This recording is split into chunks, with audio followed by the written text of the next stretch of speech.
नमस्कार दर्शकों, मैं हूं आर के शर्मा और आप देख रहे हैं जी न्यूज उत्तर प्रदेश वन। आज के मुख्य समाचार। दतिया में दहाड़े चंद्रशेखर बिगाड़ दिया बीजेपी कांग्रेस की जीत का समीकरण।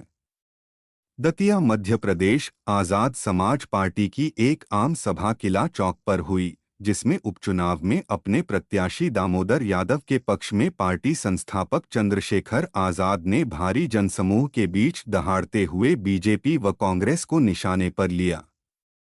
दतिया मध्य प्रदेश से डायरेक्टर आर के शर्मा की रिपोर्ट।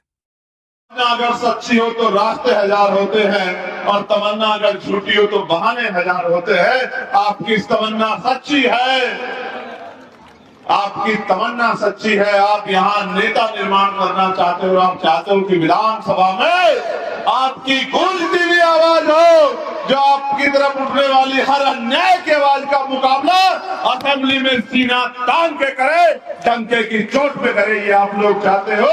इसी के कारण ये हो पाया कि भाई जो यहाँ के विधायक थे उनको सजा हुई और ये सीट रिक्त हो गई।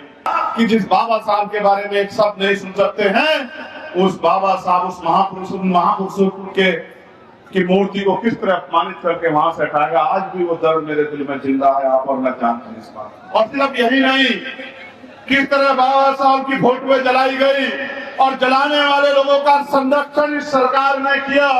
पूरे बहुजन समाज के मुंह पे पूरी तमाम महिलाओं के मुक्तिदाता बाबा साहब के तस्वीर जला के पूरी तमाम किसान, मजदूरों, पिछड़ों, दलितों, आदिवासियों, अल्पसंख्यक समाज, मुस्लिम समाज के लोगों को, मुस्लिम महिलाओं के मुंह पे आपको अपमानित करने का काम इस सरकार ने किया। ये हमने अपनी आंखों से देखा, हम भूले नहीं। बाबा साहब कहा करते थे मेरे लोगों कि आदमी भूखा रह सकता है लेकिन अपमानित होकर नहीं रह सकता। इस सरकार ने हमारी पगड़ी उठा ली है। हम इस सरकार की कुर्सी तोड़ के अपने मजबूत साथी को विधानसभा भेजने का काम करेंगे। ये हमारी जिम्मेदारी रखती है। राजा रानी के पेट से नहीं, बैलेट बॉक्स से पैदा होता है।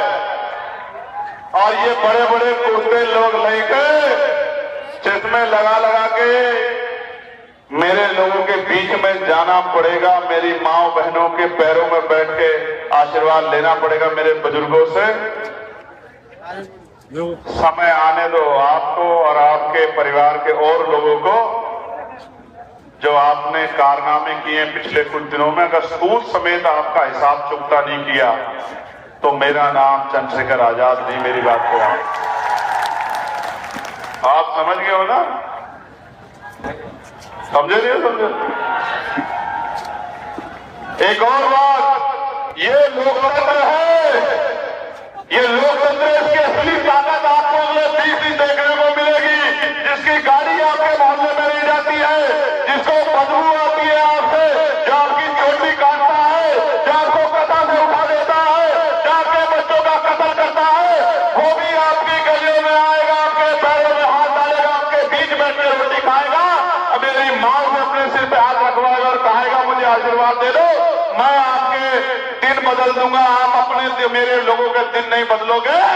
आप तो अपने दिन बदलने के लिए हमारे लोगों के बीच में आ रहे हो। ये लंबे लंबे कुर्ते पहन के अब आप कुर्तों वालों का दिन जाएगा। अब किसान, कमेरों का, मजदूरों का, नौजवानों का, गरीब के बच्चों का समय आएगा। अब इस ताकत को बनने से मध्य प्रदेश में कोई रोक नहीं सकता है।